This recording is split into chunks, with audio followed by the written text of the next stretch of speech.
Hi, everybody. I have part 2 of chapter 26 from Poppy and Rye. If you watched the first part of this chapter or listened to it, the mice were battling the beavers. They were trying to protect the boulder, so I'm going to pick up where we left off. Valerian, who was engaged with a particularly large beaver, had been knocked down twice.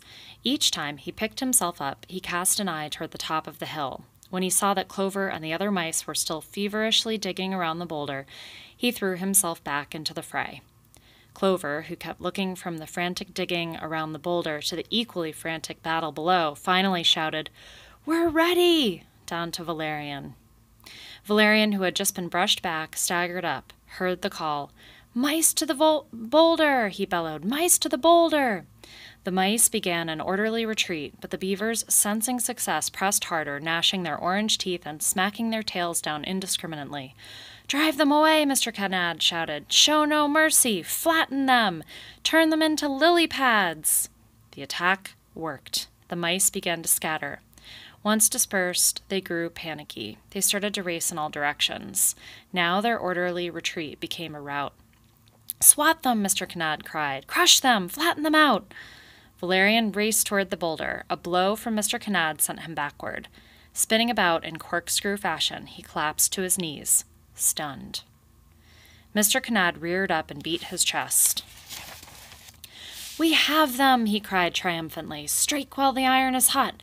Hit them where it hurts. Winning isn't everything. It's the only thing." Suddenly, from up behind the boulder came a great shout. "What the mice mollies is going on here? Where's Poppy?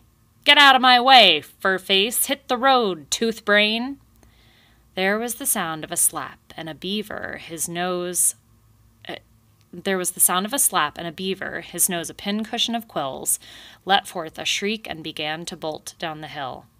"Who's in charge here?" "That seed-brain Poppy. Get out of my way, Waffle-tail." Whack! Another beaver went scrambling down the hill. "Beat it, Bucktooth." Thistle approached him. "You are good, just like Poppy said." "Don't call me good, you furry inch of tail leavings. Just tell me what's going on. What's all this ruckus?" "Who are you, Chiselmouth?" he demanded.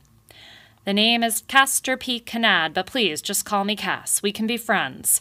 You know what the philosopher said, a stranger is just someone you haven't met. I mean, that's an—" "Don't tell me I'm your friend, Buster," Aerith interrupted with a roar. "I'm nobody's friend."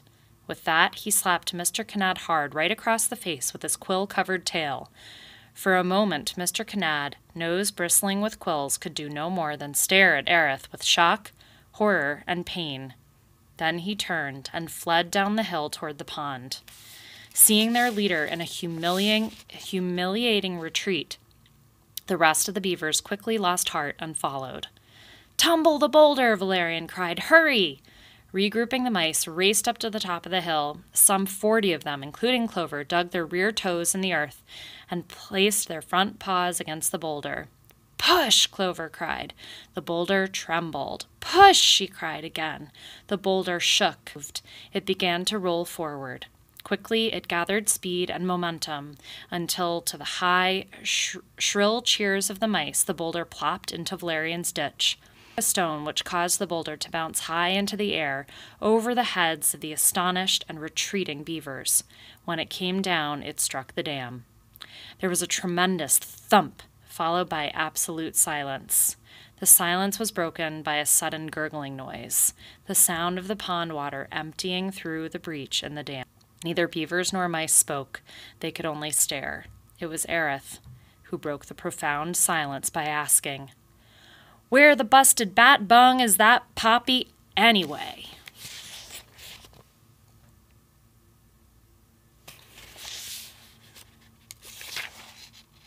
So that's the end of that chapter.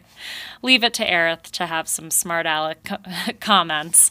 But he saved the day for them. So that was really great timing of him to come in and help out with Mr. Kanad, because the mice were holding their own, but the beavers were just too big for them. So now the dam is broken. It seems like the pond is going to start to empty out. And we'll see what happens with the beavers and the mice.